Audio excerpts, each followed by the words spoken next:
Halo, ini Cikgu Tim. Dalam video ini saya akan tunjukkan macam mana kita boleh download video yang saya hasilkan dengan mudah. Okey, jadi mula-mula kita akan login di website ini ya, www.cikgutim.com.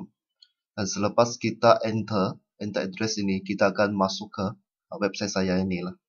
Kemudian kita akan masuk ke ini, My Video. Kita klik. Kita tunggu dia loading. Okey. Sini merupakan ruangan di mana saya sudah upload saya punya video dan kita boleh lihat semua video di sini lah. Okey, kalau kita klik button play di sini, jadi video itu akan run sendiri ya. Tapi jika anda ingin download video ini untuk tengok kemudian, okey, kita gunakan cara begini ya. So, mouse ini kita akan tekan di icon YouTube, okey. Dan kita tengok apa yang berlaku. Okay.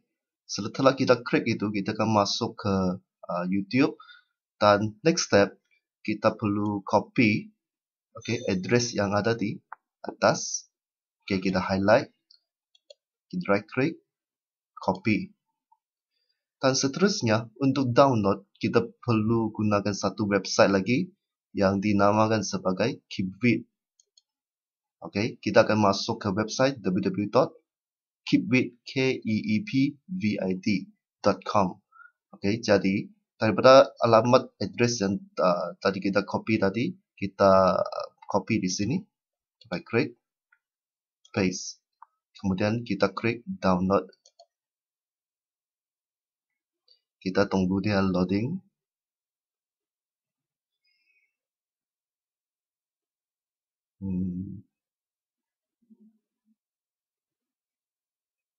Okey. Nah, di situ akan dipaparkan beberapa link ya, untuk download video berkenaan. Jadi, anda boleh pilihlah mana-mana satu file yang anda suka.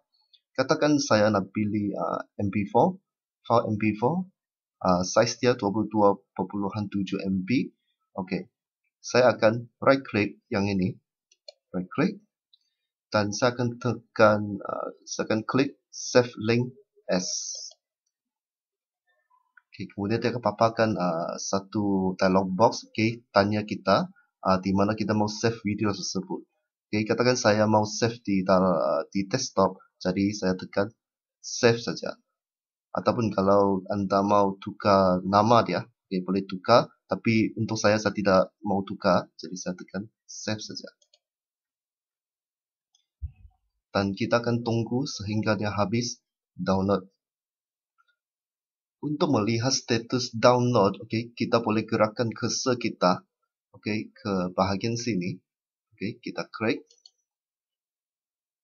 Di situ kita boleh lihat status download kita.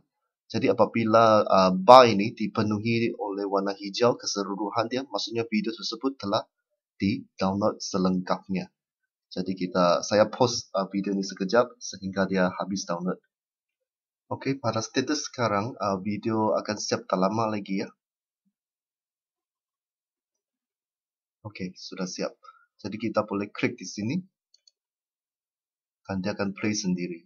Okey, jika video ini play di sini, maksudnya kita sudah berjaya download video tersebut. Sekian saja video ini.